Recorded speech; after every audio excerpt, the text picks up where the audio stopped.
Hello po Earth Sign, Capricorn, Taurus and Virgo. Kumusta po kayong lahat? Okay, so Earth Sign, maraming salamat po sa walang sawang pagsubaybay sa ating pong daily horoscope. And kung ikaw ay bago pa lang sa ating channel, mag-subscribe na po kayo and i-click mo na rin yung ating notification bell para lagi kang updated sa ating mga bagong upload. And sa mga interesado pala guys sa ating private reading, wishing candle, cord cutting, ayan, iiwan ko na lang po yung link ng aking Facebook sa ating phone description box below. I-message nyo na lang ako guys, okay?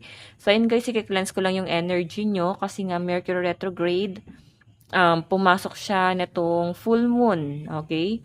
So, ingat tayo guys sa transaction, communication, and travel. Okay? So, mataas kasi guys ang chance na may mga accident talaga. So, hindi ko kayo guys tinatakot. Wina-warningan ko lang kayo na mag-ingat, no? So, pag magda-drive, ano lang kayo guys, relax lang guys, no? Hindi yung parang kailangan pa natin guys makipag-away sa daan. So, kung mahal mo yung pamilya mo, kung matapang ka, pero kung mahal mo yung pamilya mo, ikaw na yung magpapakumbaba sa daan, okay? So, hayan, kung may mga biyahe kayo guys, mararamdaman mo ang daming mga regret, ang daming mga delay. So, dahil yan guys sa Mercury retrograde, okay? So, ingat na lang guys sa mga nagmamaneho din. Okay, so hayan. Na-cleanse na natin.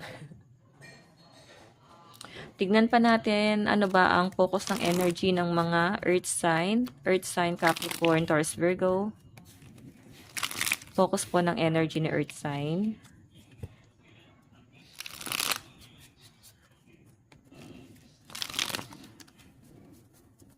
Okay.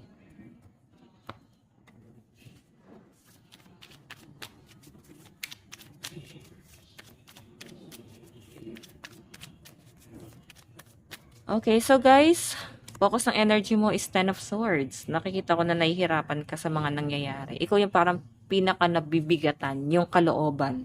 Pwedeng sa mga nakikita mo, sa mga nasasaksihan mo, sa mga nalalaman mo. Pwedeng kahit guys, problema ng ibang tao, apektado yung mga earth sign. So, ilang araw na to guys. Nakikita ko guys, meron kang inaantay, communication and transaction din. Ayan o.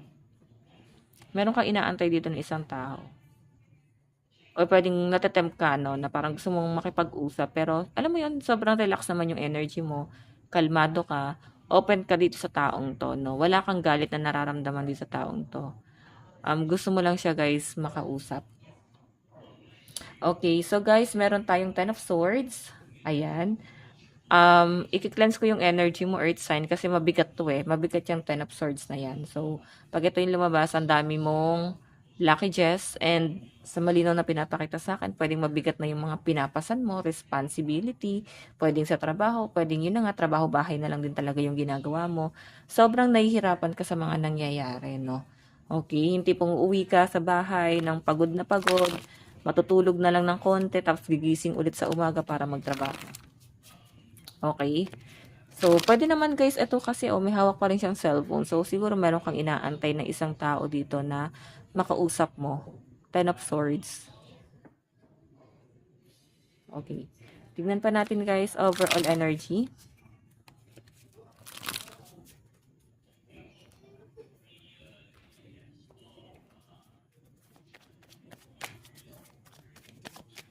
Overall energy, meron tayo guys, evidence.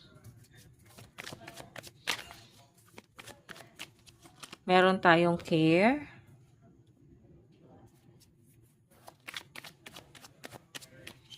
Meron tayong trap.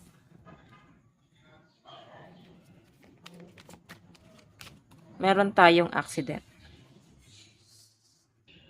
So, ito na nga guys, yung sinasabi ko sa inyo, Earth sign.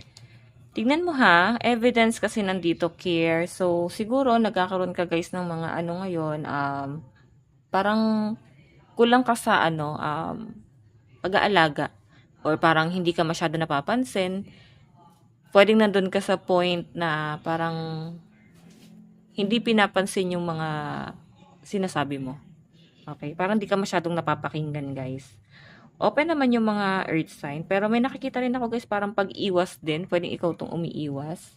Ayan, nakikita ko na mas sobrang balanse naman guys, no? Kasi nandito yung care. So, siguro focus ka rin sa family mo, sa mga anak mo. Nandun ka sa point na nagpo-focus ka sa mga priority mo sa buhay. Kahit minsan, ikaw na yung parang ikaw yung nagsasacrifice, no? Para mapabuti lang yung pamilya mo and yung mga anak mo. Okay, ayan, no? Ingat ka lang din, guys. Kakasabi ko lang, no? Sa mga biyahe-biyahe ngayon, nandyan yung accident. Ingat na lang, guys. Okay? Sige, tignan po natin. Ito yung focus ng energy. Lucky number nyo, guys. Nasabi ko na ba? Ayan, ulitin ko ulit. 55, 3, 78, and 16.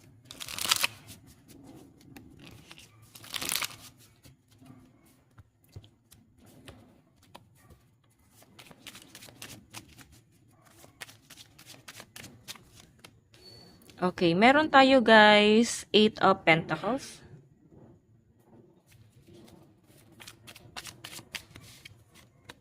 Meron tayong 9 of Swords. Dito ata yung card ko. Okay, so angel number 555, guys. Tatlong 5, no? So, baka merong gustong sabihin sa inyo yung mga spirit guide mo. Ayan, tignan nyo na lang, guys, sa Google. Angel number 555, no? Ayan. Meron tayong 6 of Swords. Fresh pa rin sa isip ng mga earth sign ng mga nangyari na itong mga nakaraan. Meron tayong Ace of Cups. Okay. So guys, 8 of Pentacles, evidence. So nakikita ko, guys, mas nagiging practical ka ngayon sa pera. Kasi ito, yung evidence na to, siguro meron ka pinaglalaban. Pwedeng ano siya, guys, parang sa korte to. Siguro meron ka pinaglalaban sa sahod mo. Or pwedeng back pay mo. Pwedeng hindi, guys, makatarungan, no, yung sinasahod nyo. Yun yung malinaw na pinapakita sa akin dyan, guys. Nagiging, ano ba, guys, unfair sa inyo yung boss nyo. Okay? Hindi nila, guys, binibigay yung tamang sahod para sa inyo. Or pwedeng meron ka, guys, basta meron ka pinaglalaban dito na pera. Okay? Ayan. Hindi ko naman siya, guys, nakikitang kaso, pero parang meron kang ipaglalaban. Pwedeng sa transaction din, guys. And ito, guys, care, 9 of Swords. So, siguro yung inner child ng mga earth sign yung nawawala dito. Parang gusto ng mga earth sign, guys, na mag-heal.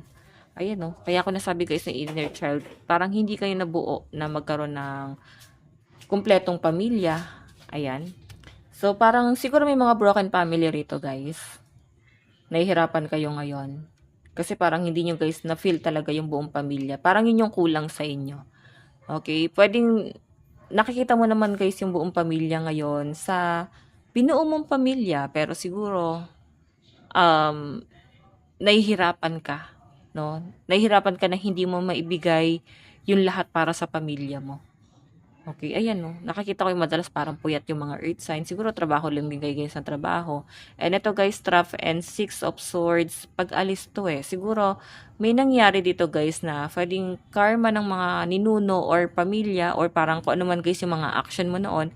Parang nafe-feel nyo, guys, na nauulit siya. Pwedeng sa mga anak, no? Ano ba to?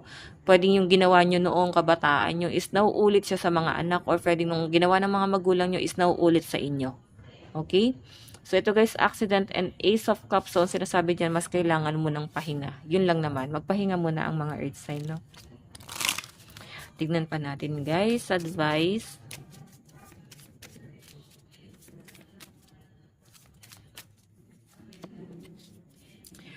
Okay, meron tayo, guys, deal with the unexpected. Treat the unforeseen as a divine offering. Okay? So, earth sign, ito lang naman po ang inyong reading. Bukas ulit. God bless and love you all. Bye-bye po.